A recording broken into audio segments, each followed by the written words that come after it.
The David Pakman Show at davidpakman.com.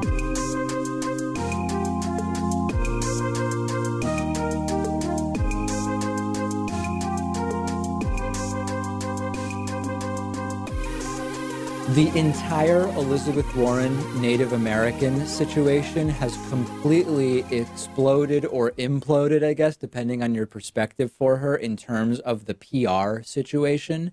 To remind you of the backstory, Elizabeth Warren has for a long time claimed some partial Native American Cherokee ancestry.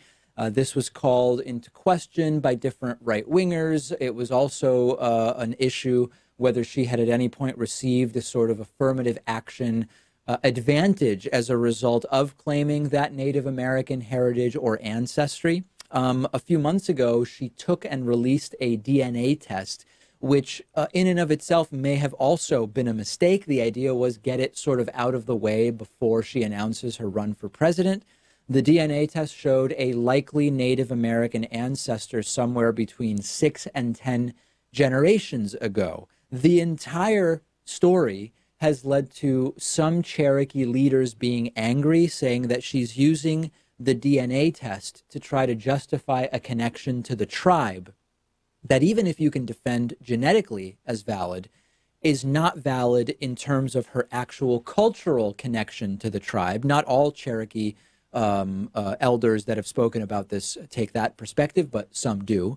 And then now, on top of all of this, it was revealed yesterday that the State Bar of Texas registration that Elizabeth Warren filled out by hand when she became a member of the bar as an attorney in Texas, she wrote that her race is American Indian. The document, which we are showing to our television audience, is written in blue ink in handwriting that is both believed to be Elizabeth Warren's and has not been denied. The authenticity of this document that we're showing you has not been called into question by Elizabeth Warren's office, and it says race American Indian. So this is now the first document that actually shows her claiming she's a Native American in her own handwriting. We know that at Harvard and I believe at UPenn, she was listed as Native American in certain internal documents, although those were not documents that were used to make a determination as to whether she is going to be accepted or not accepted, hired or not hired, or anything like that.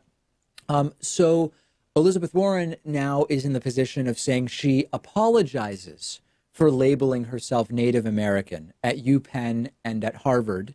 And we are eventually going to have to hear something probably about this document as well. So I think it's important to break this down piece by piece because this is mostly a PR disaster for Elizabeth Warren, but it's going to have an impact, or it very well may, if indeed she becomes the Democratic nominee. Question one, did Elizabeth Warren gain anything by registering as a Native American with the Texas State Bar? Doesn't appear that way. I mean, this is for statistical purposes, period. Did Elizabeth Warren gain an advantage at UPenn or Harvard for being listed as Native American? Appears the answer is also no. That was something that was done after she started there. It wasn't an affirmative action or diversity candidate thing in any way. So is this actually a big deal? No, it's not. A lot of people in the United States believe that they have Native American heritage. Genuinely, I just had a friend who thought she was significantly Native American, did her DNA test. It showed something about the same as Elizabeth Warren. Okay. Is Elizabeth Warren smart enough to realize that taking a DNA test that won't show she's Native American is a bad idea? I'm sure she realizes that. I believe she took the DNA test assuming it would confirm that she's Native American, since that's the family history that she was told. This doesn't relate to her fitness as a senator. This doesn't relate to her fitness as a potential president. She was presented with facts about her DNA, and she has now apologized. But it has been a massive PR blunder, and she is suffering, and she probably will continue to suffer for it. Now, she's done the right thing. She claimed something. She was presented with contradictory data. She has apologized for it, period. The problem is that it gives Trump and the right huge ammunition. I'm not making the case that it's a great thing to criticize Elizabeth Warren because she mistakenly asserted Native American heritage. I don't think it's really going to hurt her in the Democratic primary. At least I hope that it doesn't. I'm going to continue evaluating candidates on their merits and positions. But if Elizabeth Warren becomes the Democratic nominee, and I don't want to play electability games, but I'm just reporting on this particular story. And remember, she's one of my top picks. So if I'm playing electability games, I'm hurting the person, one of the people that I like. If she becomes the Democratic nominee, Trump is going to make an issue of this. Republicans are going to make an issue of this. The right is going to make an issue of this, and it will be a disaster. Is it is it a disaster that will ultimately sink her attempt to be president? Probably not by itself, but it is going to be something that the right will focus on. You had better believe it. So it is a pretty big PR disaster. I don't know who's advising her. I know some of her advisors, and I haven't spoken to them about where she's come up with what to do and say around this entire story. But blowing up as just a series of bad decisions from something that in all likelihood was a truly innocent belief based on the stories her family has told that she had Native American ancestry. If I'm misreading the story, let me know. I'm on Twitter at @dpakman, and the show is on Twitter at David Pakman Show. The David Pakman Show at davidpakman.com.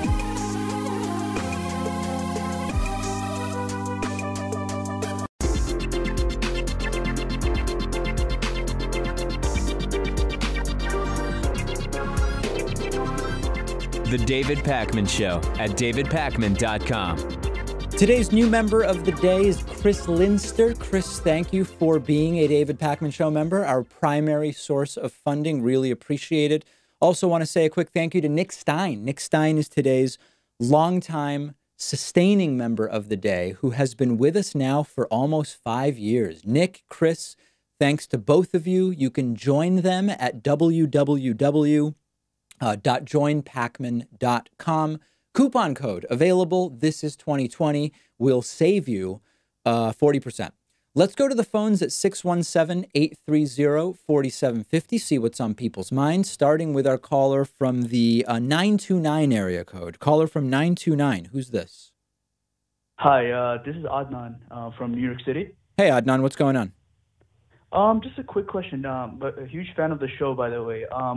What are your thoughts on the Democrats standing up, giving Donald Trump that standing ovation and clapping and yelling USA, USA over and over again? It was sort of sarcastic. I mean, it was so the moment at which they did that was when Donald Trump mentioned that a whole bunch of women were elected to Congress. And of course, they're almost all Democrats and they're all against Trump. And the idea was they're applauding the fact that anti-Trump sentiment pushed all of these new female candidates, at least partially, into office because of the political climate. So it was sort of tongue-in-cheek was my interpretation of it. Understood. And what are your thoughts on just Nancy Pelosi, continuously standing up and clapping? I know she was in a position where she kind of had to do that, but, at times it seemed mocking, but other times when Donald Trump says socialism cannot be part of the United States, and she got up and she clapped cheerfully, and it didn't seem like she was being sarcastic at that point.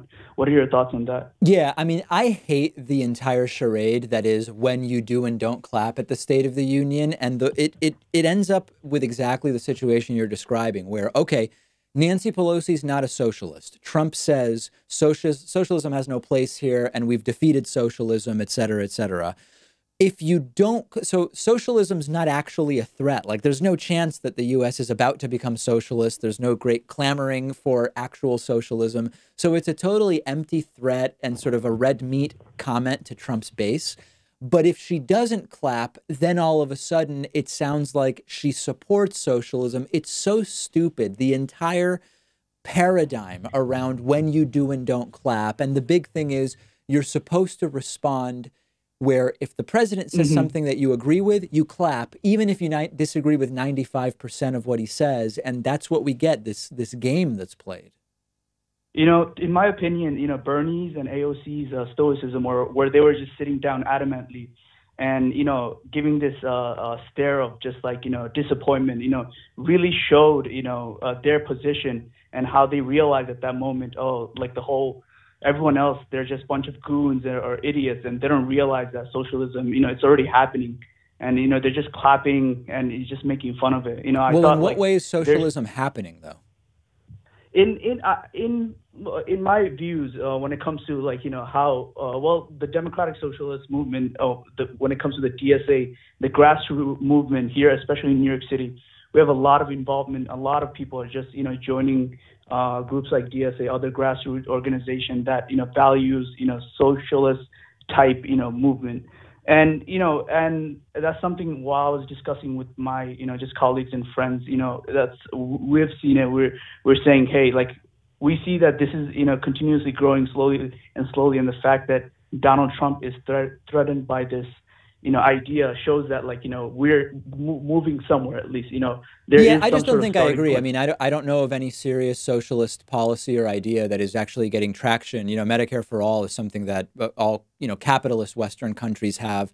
Trump being afraid of socialism, fear of socialism has been around for a really, really long time, regardless of whether that, quote, threat actually exists. So that part I disagree with, but I do agree with you that the sort of pomp and circumstance around the clapping is very, very silly. Okay, I've got a bunch of other people to get to, so I'm going to let you go. Let's go next to, okay, let's go to the 831 area code. Caller from 831. Who's there?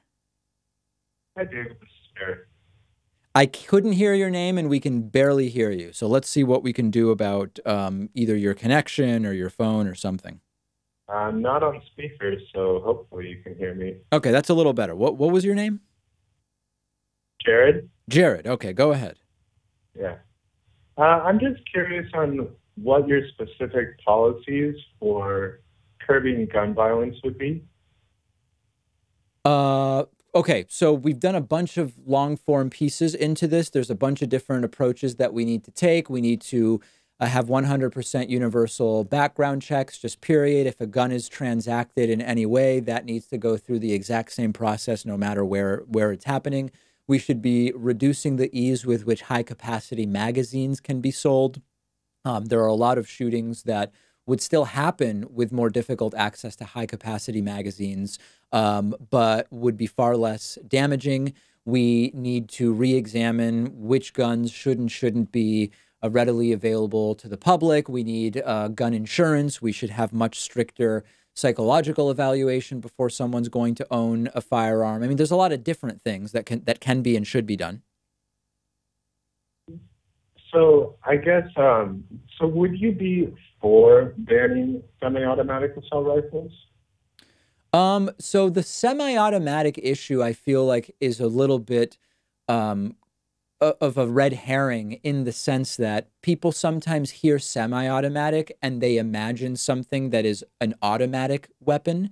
So I think it's a completely reasonable conversation to have. I don't think it's the top priority because I think that there's much lower hanging fruit than semi-automatic weapons. So I'm not ready to take the position that semi-automatic weapons should be banned. I think there's a whole bunch of other stuff that would be easier to do and that would be more effective and would be lower hanging fruit that I would focus on first.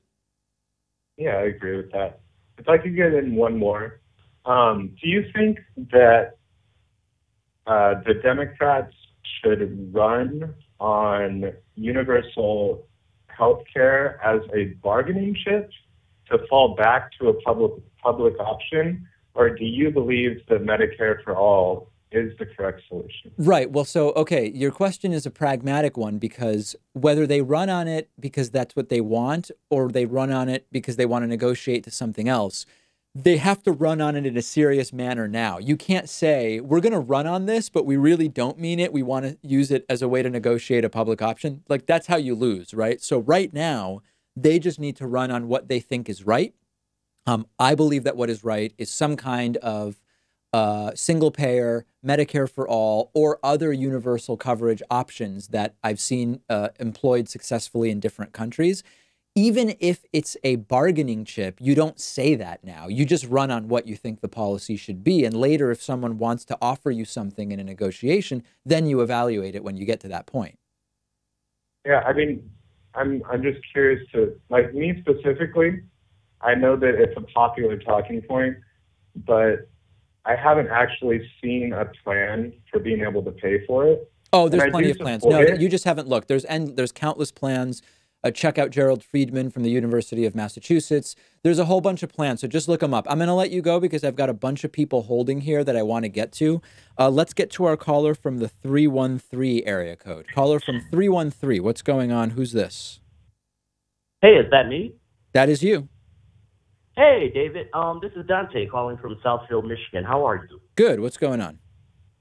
Not much. Just a quick question. So I pretty much think of myself as a nobody. But what I was thinking was, like, if I wanted to run for some kind of office, where would I start?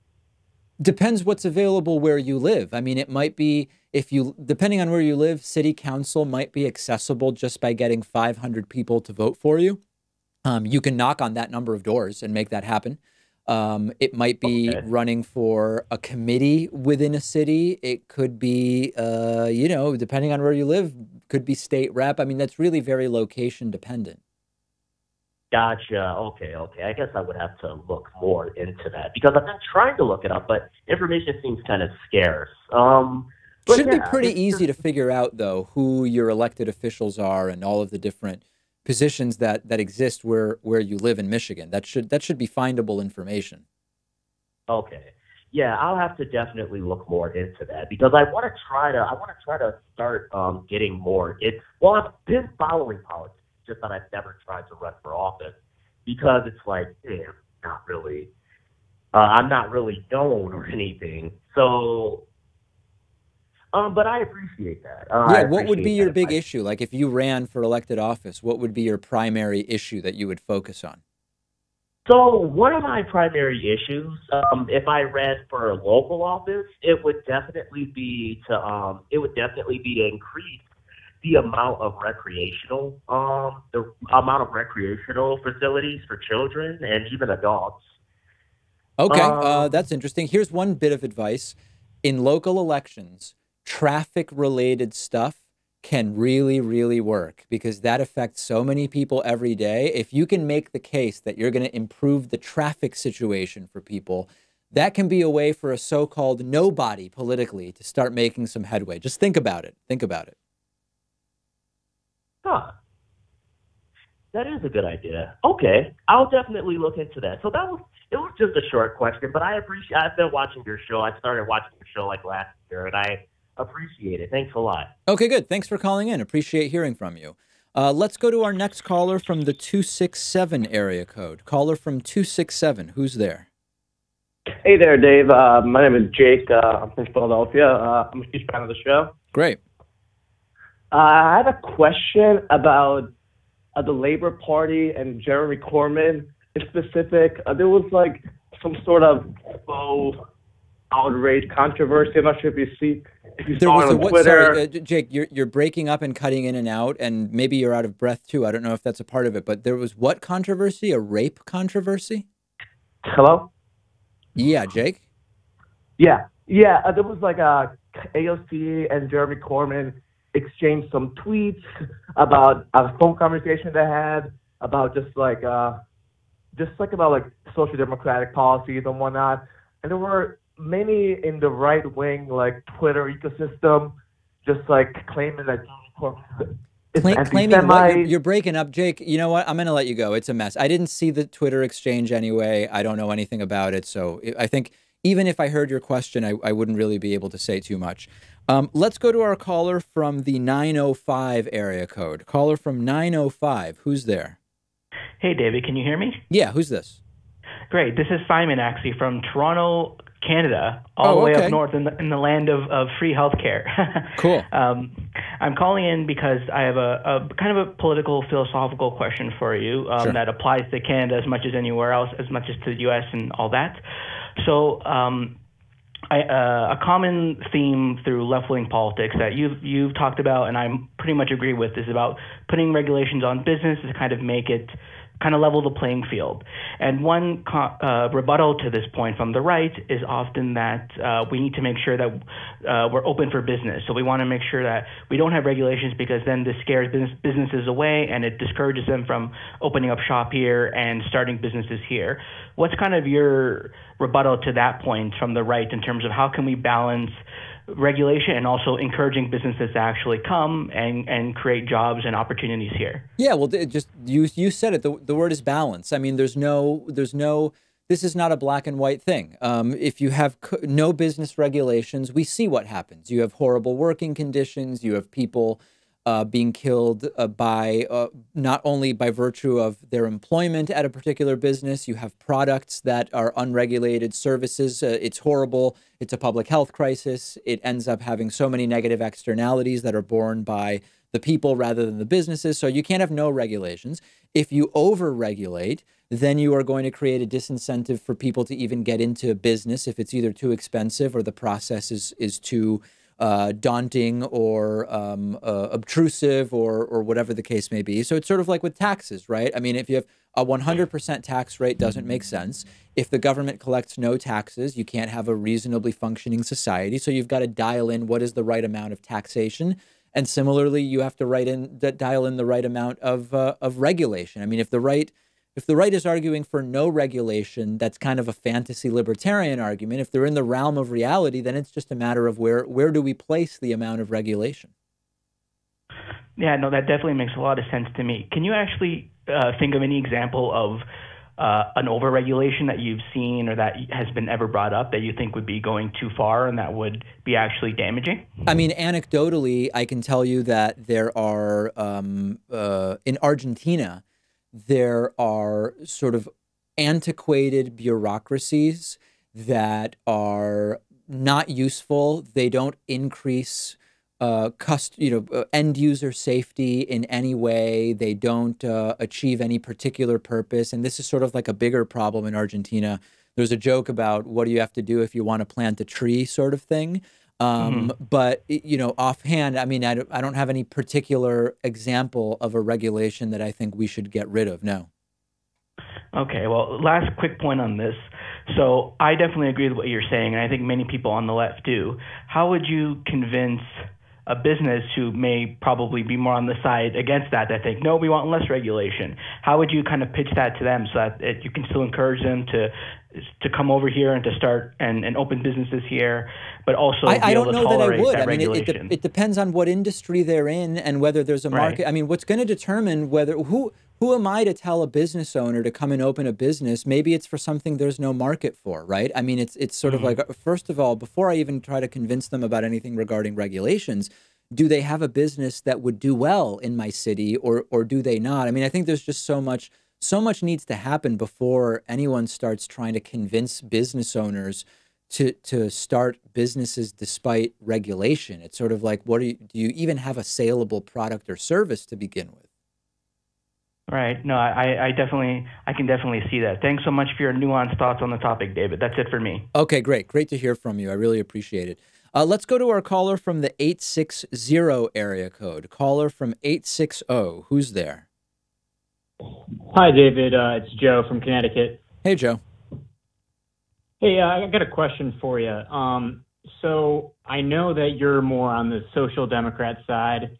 I would kind of say I'm kind of more of a pragmatist, sort of moderate, but I enjoy hearing your perspective. I would love to hear your perspective on the fact that in Sweden, they don't have an inheritance tax, and they also don't have minimum wage laws, but they do have high taxes and a pretty robust social safety net. Yes. So, I mean, you just want my general thoughts about that reality, or did you have a particular question about it? Well, I would, I guess, love to hear your thoughts on the fact that their business climate, as well as other countries in the Nordic countries, like Scandinavia, like Denmark, Sweden, Norway, they have a better business climate, but they have much higher tax rates on individuals, which is why they can afford the robust social safety net that they have. At least that's my understanding. I would love to hear your thoughts on that. Yeah, that's generally true. I mean, as far as, so there's a couple different things. One, they don't have the inheritance tax. I don't think that that is a blanket statement that applies in all cases to all people in all of the countries you mentioned. But to the extent that it does exist, you reduce the need for an inheritance tax when you have a more robust system of taxation and a more robust social welfare system. You reduce the need to have as aggressive inheritance taxes. That's number one. You're right that minimum wage laws are much more limited in some of those countries. Part of the reason why is that unions have a much stronger position, and thus the union negotiating power has replaced, in many cases, the purpose and objective of the minimum wage law. So, you know, there are right-wingers in the U.S. that like to pick and choose one policy. They'll say, Sweden has no minimum wage. Right, but they have really strong trade unions, labor unions, which you oppose in the United States. So it's important not to let the right cherry pick.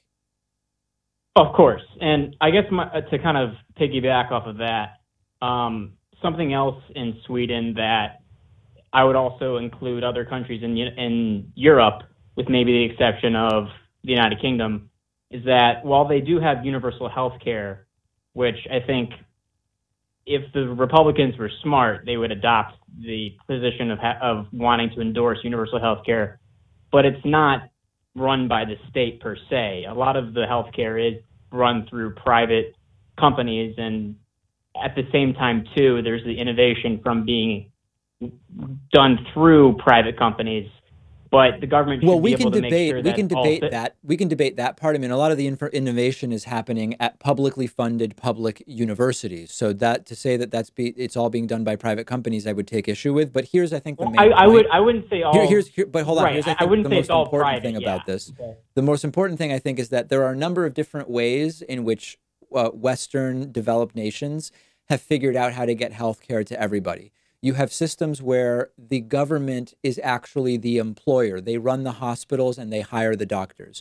You have systems where the government establishes a single payer system, which is the insurer, but you still have a mix of public and private healthcare providers. All of these systems are systems that work other places and would be better than the system that the U.S. has. Totally. And I think that, once again, I'm not going to say that Republicans are completely off the rails on this, but no, they are. If they were smart, I'll grant you that the Democrats probably have more of a winning position on this, but I think it would be smart for them to adopt this, because this is where they lose a lot on the issue of healthcare. And I think if we want to have a realistic discussion of covering everybody, this would be something that they would be smart. It would be hugely damaging to Democrats if Republicans were for Medicare for all or universal health care. It would be hugely damaging because it would deflate one of the main issues on which the left is just crushing the right at this point. And if Republicans did that, it would be a big problem for Democrats. Thank you for the call. Really appreciate it. That's all the time I have today, but we will take calls again on a future program. Thanks to everybody who called in. The David Pakman Show at davidpakman.com.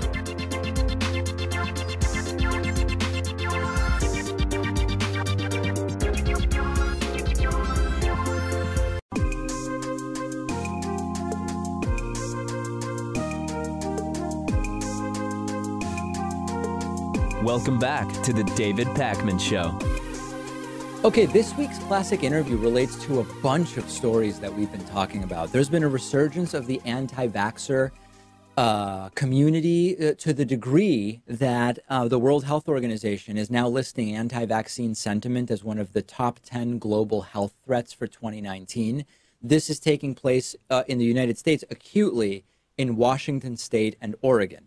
We also have been talking about Donald Trump's idea of Bible literacy classes, and both of these issues relate to my interview from almost 4 years ago at this point with Linda Martin. Linda Martin shed incredible light on faith healing and anti-vaccine sentiment, on religious child abuse, and a whole bunch of other horrible stuff that it's important for us to know about.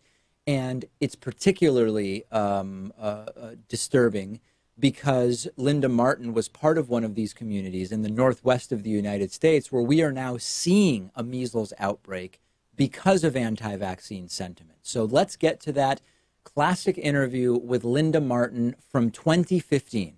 We've been following the string of faith-healing deaths in Idaho, and here to talk to us about that and the connection to the Followers of Christ Church is Linda Martin, a former Followers of Christ Church member. Linda, it's really great to have you on. I think for people who are not familiar with the Followers of Christ, let's start there. How would you characterize that church? Okay, the Followers of Christ is basically a fundamentalist Christian sect. And one of their beliefs is they believe in faith healing over modern medicine. Their only form of medical treatment for illness and injury is prayer and anointing with oil. Okay, and how did you first, were you born into the Followers of Christ Church? Did you join as an adult? I was born into the Followers of Christ. Actually, my ancestors were instrumental in starting the Followers of Christ. And Church. I'm sorry, go ahead. Excuse me. So your ancestors were involved in the creation of that church, and as you grew up, you started to see that there was significant risk to individuals as a result of the faith healing. I don't know if policy is the right word, but doctrine nevertheless. Yes, as I was growing up, I never was really comfortable with the church and its beliefs. And so I left at 16. And talk to us about how the faith healing is introduced. In other words, when people read about a church that has a doctrine of faith healing by prayer and oil anointment, they might wonder, well, is that something that is handed out on a pamphlet for people to read? Are there sermons where people are aggressively told that they are not to see regular, what I guess we would call Western doctors? How is this doctrine presented to the followers? It's pretty much presented in their sermons, what the followers are taught. And I heard this, I remember hearing it when I was 4 years old, that medicine and doctors are a temptation from Satan. And to give in to medicine and to use medicine is a sign of weak faith and giving in to Satan. Were there threats of punishment or expulsion from the church if one was to just go see a regular doctor? You don't really get threats, but if you do see a doctor, it's well known that you will be shunned. My brother actually sought medical treatment after 63 years of being in the church. And when he started receiving medical help, the church elders came to him and asked him to quit attending church. And is there a line that exists with regard to what constitutes a violation of this faith healing doctrine? In other words, the one my producer and I talked about was, if someone were to need glasses and you go to an ophthalmologist for an eye exam and you get glasses, is that not a medical intervention? In my opinion, it is a medical intervention. In the eyes of the church, the way they see it is dental work and glasses do not prolong your life. And the way they see it is medicine can save a person's life, it can prolong a person's life, and that's God's duty. And to intervene with that and to take medicine means you're actually doing God's work. When it comes to the glasses and the dental work, they don't feel that this is extending your life or saving your life in any way, so that's okay. Interesting. So that's how it's rationalized. Now, of course, we know that if you're driving and you can't see, that could certainly have a negative impact on your life. But dental work, very specifically, we know dental health is very much connected with life expectancy. So did you feel that it was sort of kind of an arbitrary, in hindsight rationalization that didn't make sense? It's never made sense to me. I've asked people in the church for years why it's okay to take medicine or to go to eye doctor or to a dentist. Because when you go to a dentist, they're giving you Novocaine. That's medicine. You know, you're taking eye drops to dilate your eyes when you go in and have them checked. That's a form of medicine. But this is okay. Okay, let's talk now about the faith-healing deaths that have taken place. There's been this string of them, and you've described, I've read a couple of articles where you heard the specifics of how certain individuals were found dead. You knew right away that it had sort of the signature of the followers of Christ around it. So talk to us about that. What to you is the signature of a faith-healing death? Pretty much when a coroner goes in after a follower has died, there's a series of events that take place once a child dies. The first thing they do is they clean the body, take the clothes off, and put clean clothing on them. They want people to see that they're taking good care of their children when they come in and see them dead. One of the things I've always noticed is they seem to read from a script. It's always says, well, the child, had been ill, wasn't feeling good, but they seemed to be getting better, so they weren't too concerned about him. And then all of a sudden, they just got really bad and died suddenly, and nobody saw it coming. So that is actually interesting because individually, when we look at the reports of these faith-healing deaths, some form of that is essentially what the parents are quoted as having said. Now, internally, when there was a faith-healing death, if you remember, bearing in mind, of course, that you left the followers of Christ when you were 16, was the conversation internally different? In other words, how is it rationalized and discussed, not for the purposes of the coroner or the police? That would depend on the circumstances. What I was hearing was that the church members were concerned about autopsies being performed. They are very much afraid of authorities coming in and questioning their story at all. And were there very specific discussions that led to this sort of script that you described? In other words, this is how we should talk to coroners to prevent a further investigation?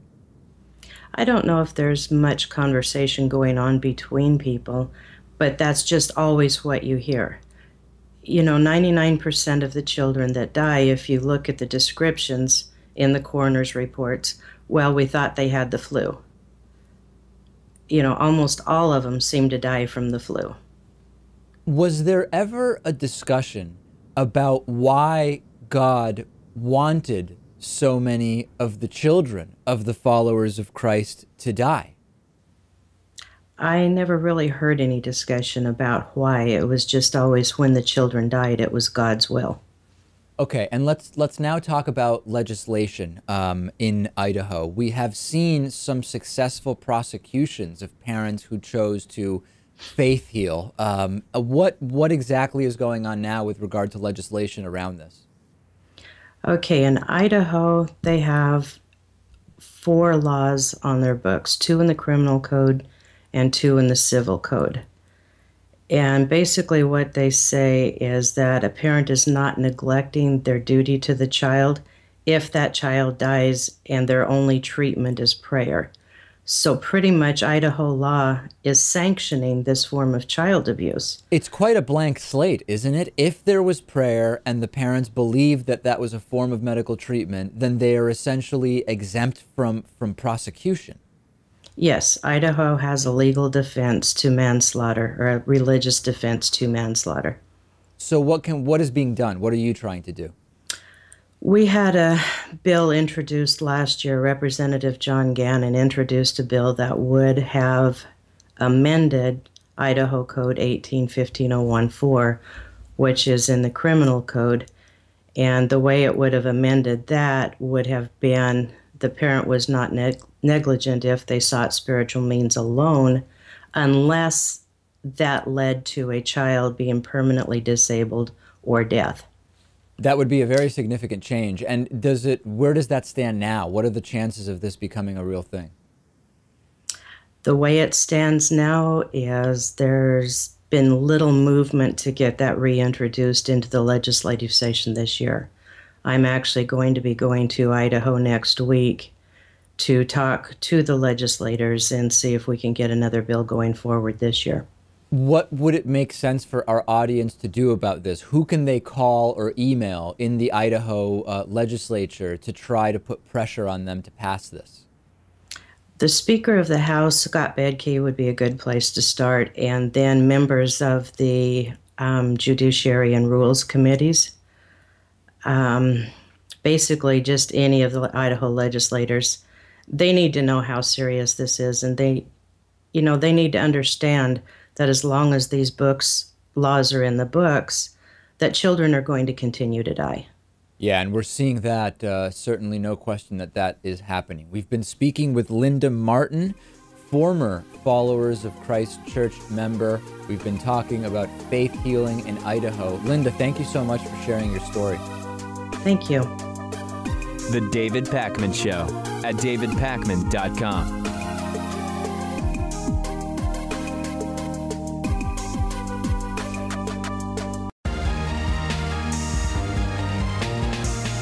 The David Pakman Show at davidpakman.com.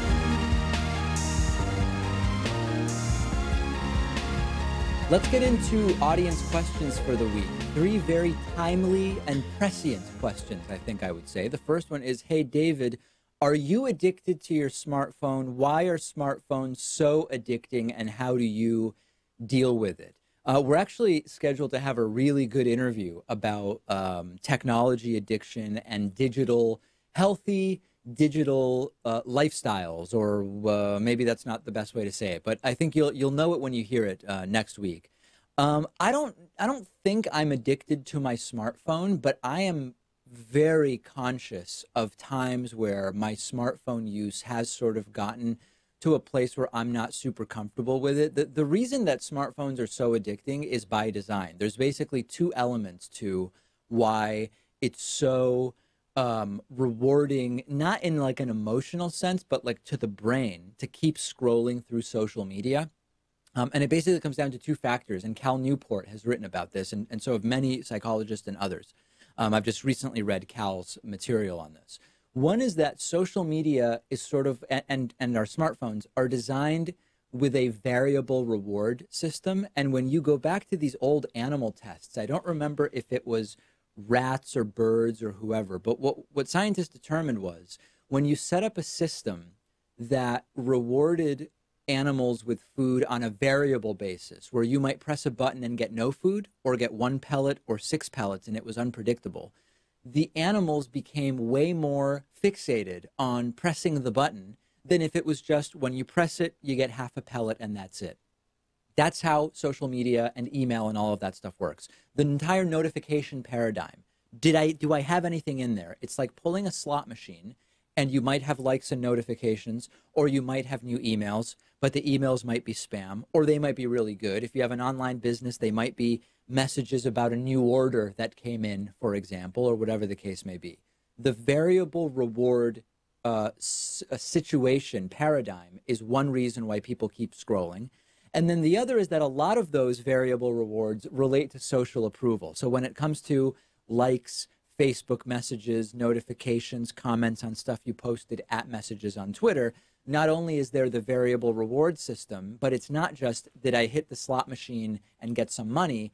It's notifications or rewards that sort of validate your self-worth on the basis of how are other people reacting. So that's like the core of why these devices are so addicting, and it's by design. I mean, there are whistleblowers from the tech world who have said this is exactly how these things were designed. Speaking candidly during design meetings, this is exactly what we were trying to do. So the way I try to deal with it is I try to have just very, very particular habits with a lot of this stuff. I've not done the thing where I uninstall a bunch of apps from my phone, or put software on my computer that doesn't let me go to social media websites. I've basically, because social media stuff is related to my job, because we do use these platforms for promoting the show, I've established in my workday a period in the morning and a period in the afternoon where I will go through our various social media platforms, respond to messages, post stuff, etc., etc.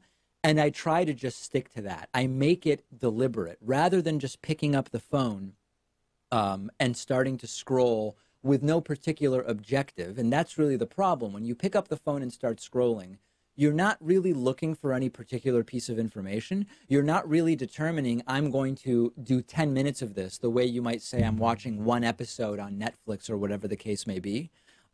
So I try to just be very deliberate, and it works. It generally works pretty well. If I don't need my phone nearby, like right now I have it here because I use it to time interviews that we do on the show and that sort of thing, I keep the phone away. And if there's really an emergency and someone actually calls me, I'll hear the phone and then I'll go and pick it up. So those are sort of my strategies, and I've not found that I'm having a major problem. But I know a lot of people. I mean, even over last weekend at the Super Bowl party I went to, there were people who were mostly just looking at their phones and glancing up at the game. It's like, this is a once a year game. I mean, yes, okay, it's most years for the New England Patriots that were in the Super Bowl, fine. But it's a once a year thing. Is Facebook really so interesting that you're scrolling on Facebook rather than watching the game? So I think I'm doing okay, big picture, and I would recommend you adopt some of those ideas as well. Okay, next question today. David, would you and do you want to debate Dave Rubin? Okay, so I mean, let's break this down into its component pieces. Would I debate Dave Rubin? Sure, I would. Do I want to debate Dave Rubin? I don't have a particular drive or desire to debate Dave Rubin, but I would love to have another conversation with him like we did, an hour or so conversation like the last time, where we can actually go through his views and beliefs and all of that stuff. Now, the thing about will you debate X person? I get a lot of this on Twitter, like, will you debate Candace Owens? Will you debate Charlie Kirk or Ben Shapiro? It depends on the topic, right? It can't be just a conversation. There needs to be some kind of purpose to the conversation. And I think that's sometimes what people miss when they simply say there should be a debate. I was once asked, I don't remember who it was that came to me, might have been the Drunken Peasants in a prior iteration, who said, hey, we want you to debate Sargon of Akkad, this guy Carl Benjamin, but he goes by Sargon of Akkad. And I said, okay, well, what's the topic? And they said Brexit. I'm not an expert on Brexit. I don't feel super strongly on Brexit where I would be the person representing any particular point of view on that. And so I said, that's not really a good topic for me. Let's debate healthcare policy. Let's debate tax policy. Let's debate media bias. Let's debate, a whole litany of other topics. But I don't find that debate for the sake of debate, sort of like the internet blood sports mentality, is that productive or good for anybody. So I would be glad to have a conversation with Dave Rubin anytime he wants. He's welcome on my program. I've offered to go on his program, and at one point it seemed like maybe it was going to happen, but then he had Tucker Carlson on instead last time I was in LA, which is fine. Tucker Carlson's a way bigger name than I am, and I totally get that. As far as a debate, I would be glad to have a debate with him if it's a topic that makes sense for me. And the same exact thing applies to Candace Owens or Charlie Kirk or whoever else. So I think that means the answer is yes. Last question today. Hey, David, would you consider running for office, maybe as a U.S. congressman in Massachusetts? This is so funny. I was just having a conversation with someone in elected office, actually in the House of Representatives, about whether I have political aspirations. And I explained that what it comes down to for me, by the way, I can never be president because I wasn't born in the United States. Sometimes people ask if I would ever run for president. There'd be no point. I can't legally be president. I've sort of pointed out, I would do anything that I believe would be the most direct path to as much influence and impact as possible. So, like, for example, there have been times where I've explored running for city council in different places where I've lived. And what I determined was that the amount of time required and the relative to the amount of influence that I might be able to have on my community in the context of the amount of influence and reach that the David Pakman Show had at the time made it not logical to run for that office. When it comes to running for Congress, there are, I think it's 13 or 14 districts here in Massachusetts. There are some members of Congress who have been there for a while, and some who have not been there for a long time. There are some who are more vulnerable and less vulnerable. I am not at all against, in principle, getting involved in primarying an incumbent Democrat in the House of Representatives representing Massachusetts.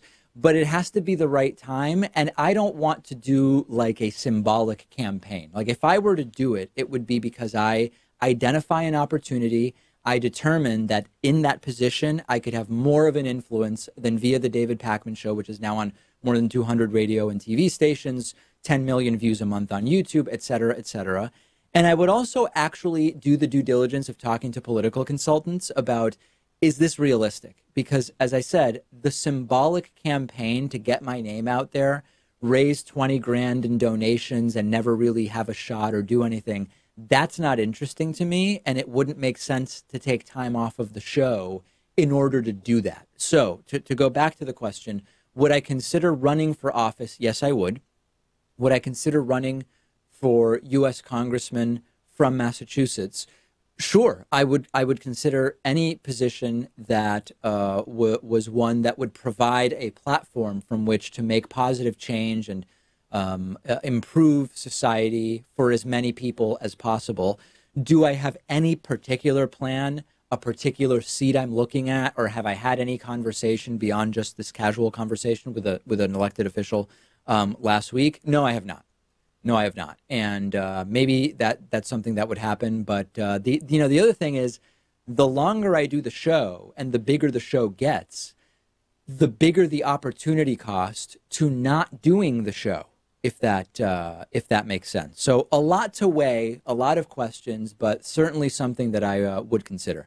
We've got a great bonus show for you today. I hope that you either become a member or a patron so that you can get access to the bonus show. And we will have, if you're not a bonus show subscriber, a whole new week of shows coming up on Monday.